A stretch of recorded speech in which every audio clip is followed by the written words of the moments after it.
अजब जइबू तू ससुरार हो हमारा ई तुहके याद हो। जब जइबू तू ससुरार हो हमारा ई तुहके याद हो। नमस्ते प्रणाम, एक बार फिर से राइटर ऑफिशियल चैनल में आप सब लोगन के स्वागत बा। हम आपके छोट भाई जैकी राज आज बहुत ही हिट गाना लेके आयल बाटी। जे भी भाई ये गाना के गावत चाहते बिल्कुल गा सकला हमार भाई। आ ये गाना के हम लास्ट में बताई कोना ट्रैक पे बा। तो चलिए, अगर आप चैनल पे नया है तो चैनल के सब्सक्राइब कर ली, काहे कि यहाँ आपके डिमांड के फ्री सॉन्ग हमेशा आवेला। तो चलिए बिना टाइम वेस्ट कर लिए शुरू कर जाए आज की वीडियो देखल जा कैसन बा। तैयारी सुनल जा आज की वीडियो कैसन बा। कि जब जइबू तू ससुरार हो हमारा ई तुहके याद हो। जब जइबू तू ससुरार हो हमारा ई तुहके याद हो। दिलवा पे नाम बा तोहरे हो, दिलवा पे नाम बा तोहरे, काहे भइलू तू नाराज हो। जब जइबू तू ससुरार हो तहरा ई हमके याद हो। जब जइबू तू ससुरार हो तुहे आई हमारे याद हो। बिना टाइम वेस्ट कर शुरू कर जा। फर्स्ट अंतरा देखल जा कैसे बा।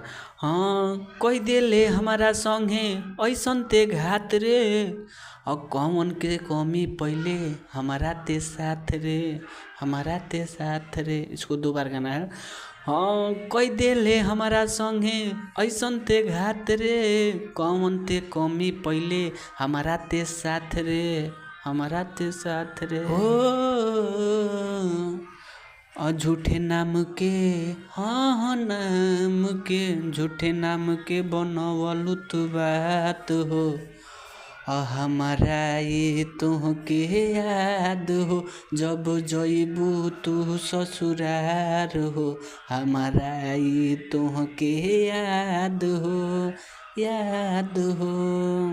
चलिए बिना टाइम वेस्ट कर ले लास्ट अंतरा की तरफ चल जा। जे भी भाई अगर कोनो डिमांड हो के आप कोनो ट्रिक पे गाना चाहते हैं तो आप डिमांड अपन कमेंट करिए। आपके भाई के बाद अब आपके डिमांड पे गाना जरूर आई।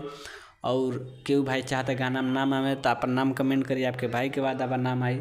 अगर क्यों पर्सनल सॉन्ग लिखवाल चाहते स्क्रीन पे आपके नंबर शो करते रहा हुई 8756090687। आप मनपसंद के अपन गाना बहुत ही कम चार्ज में लिखवा सकेनी हमारे भाई। तो चलिए बिना टाइम वेस्ट कर शुरू कर जा। लास्ट अंतरा देखल जा। लास्ट अंतरा कैसन बा। हाँ मेहंदी रचाई हमार दिल तोड़ी दी होले, काहे ते हमारा से मुँह मोड़ी ली होले, मुँह मोड़ी ली होले। इसको भी दो बार गाना है। हाँ मेहंदी रचाई हमार दिल तोड़ी दी होले, काहे ते हमारा से मुँह मोड़ी ली होले हो। जैकी राज के हाँ राज के, जैकी राज के तू छोड़ दिलू साथ हो। हमारा ये तुहके याद हो।